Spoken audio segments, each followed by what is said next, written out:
Well, let me just tell you that this is probably the highlight of my career, and I've been an archaeologist for 40 years.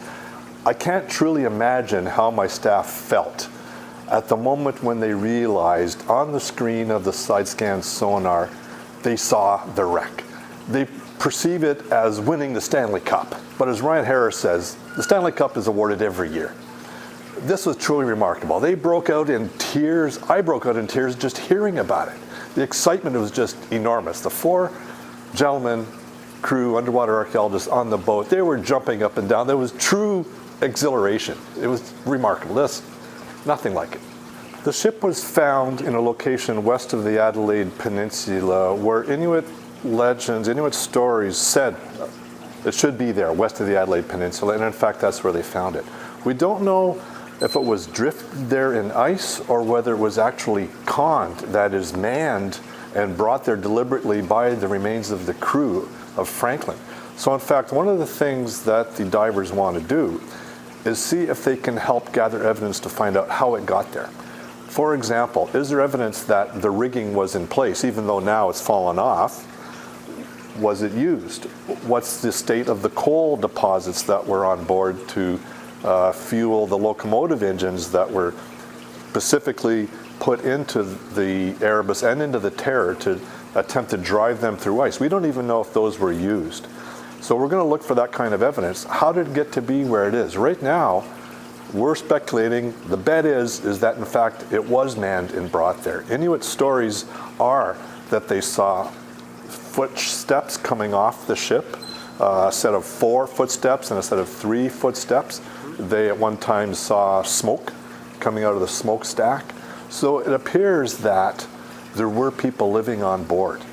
There were many expeditions to the Arctic, and Franklin himself went on 2 overland expeditions where things didn't go well. He was known for a while as the man who ate his boots. One of those expeditions, he and his men had to rely on eating their clothes to stay alive. And other expeditions that had hardships and people died, but in this case, nobody came back. Right now, we're just preparing for the through-ice dive with the Navy. And the focus of this dive will be to start the very detailed 3-dimensional recording of the ship, both with standard archaeological measurement techniques, but also with some high-resolution laser scanning. It is covered with a thick bed of kelp. So we can't see what state the hull is in, the upper deck, etc., what artifacts might be still on the decks. So we want to remove that so we can do clear imagery and see what's there. We want to assess the state of the wreck also when it's clear in terms of how much ice damage there has been. We can see that there's been some ice scour, that ice has scoured the top of the deck and removed planking. Probably that's what damaged the stern of the ship. At the stern of the ship, there are artifacts back there. There's 2 cannons, what may be part of a table that may have in fact fallen out of the interior of the stern of the ship, and they are partly embedded in soil. So we would like to, if possible, undertake excavations, very preliminary excavations, find out what that soil is like, what the artifact density is like. Not do too much, but just initial testing of what we'd call it. We'd also want to put cameras into the spaces that are in the upper deck down there so that we can photograph what the interior is like. What we really want to find out is what the heck happened.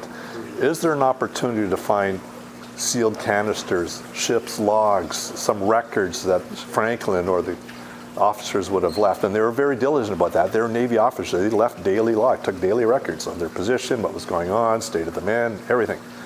So that will be interesting to see whether there's actually that kind of evidence that will help us put it together.